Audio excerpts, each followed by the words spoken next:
اسفندیار ولی خان نے یہ آرڈیننس چیلنج کیا کہ یہ ڈریکونین لا ہے، یہ 90 ڈیز کا آپ ون گو میں ریمانڈ نہیں دیں گے، اس کو 15 ڈیز میں ریمانڈ دیں حسب ضرورت۔ نیب کو باؤنڈ ڈاؤن کیا جائے لا کے اندر کہ وہ اس ٹائم ایک مقررہ ٹائم کے اندر اپنی انویسٹیگیشن کمپلیٹ کر کے ریفرنس کورٹ میں فائل کرے۔ کرپشن کا مستقبل تو مجھے ڈارک نظر آتا ہے، لا کا مستقبل ڈارک نظر نہیں آتا۔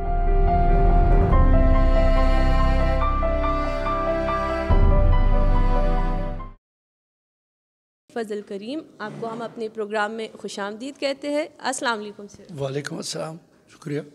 سر، آپ نیب کیسز کرتے؟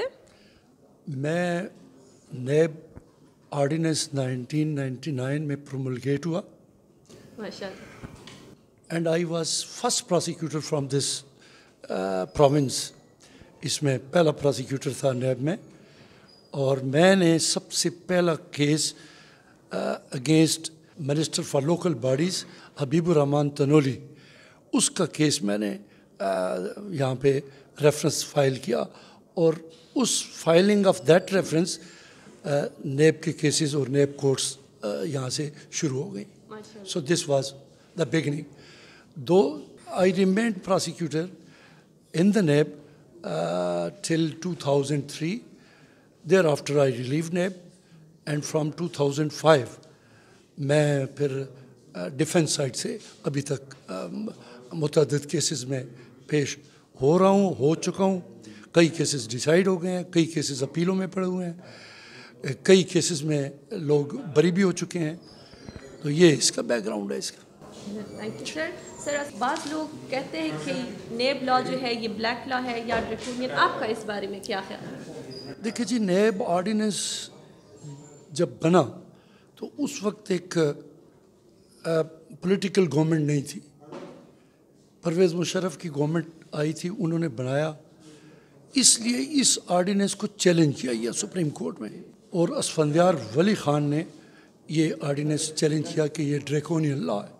اس لا کی ہر ایک شکوار، ہر ایک سیکشن کو سپریم کورٹ نے سکوٹنائز کیا، اور چونکہ اس میں 90 ڈیز کا فزیکل کسٹڈی ریمانڈ لینے کا اس میں پروویژن موجود تھی ایک، اور دوسری کہ کوئی کورٹ اس میں بیل گرانٹ نہیں کر سکتی، یہ نیگیٹو ورڈڈ پروویژن تھی نیب آرڈیننس میں۔ اس حد تک سپریم کورٹ نے یہ ہولڈ کیا کہ یہ 90 ڈیز کا آپ ون گو میں ریمانڈ نہیں دیں گے، اس کو 15 ڈیز میں ریمانڈ دیں حسب ضرورت۔ ضرورت جہاں تک ہو، ضروری نہیں ہے کہ آپ 90 ڈیز پورا کریں۔ اگر کورٹ یہ سمجھتی ہے، ٹرائل کورٹ کہ وہ ریمانڈ 20 دن کا کافی ہے، تو 20 دن میں وہ ریمانڈ دے گی، زیادہ نہیں دے گی، پھر ریفیوز بھی کر سکتی ہے۔ اور ایک اس چیز کو انہوں نے کرٹیل کیا۔ دوسرا، سپریم کورٹ نے ہائی کورٹ کی ریٹ جورسڈکشن میں اگر بیل کوئی سیک کرنا چاہتا ہے کہ جی میرے ساتھ زیادتی ہو رہی ہے یا انکانسٹیٹیوشنل اریسٹ ہے، تو وہ ہائی کورٹ کی constitutional jurisdiction can not be taken away. NAB laws کی خوبیاں اور خامیاں کیا ہے؟ خوبیاں یہ ہے کہ ملک کی دولت لوٹ کر اس کو مختلف ذرائع سے چھپا لینا، یہ ایک بہت ہی کمپلیکیٹڈ اور وائٹ کالر کرائم کا ایشو ہے۔ اس کو میٹ کرنے کے لیے جو اس لا سے پہلے جتنے بھی اینٹی کرپشن کے لا سے اس کے تحت میٹ نہیں کیا جا سکتا تھا، اس لیے یہ لا بنایا گیا ہے۔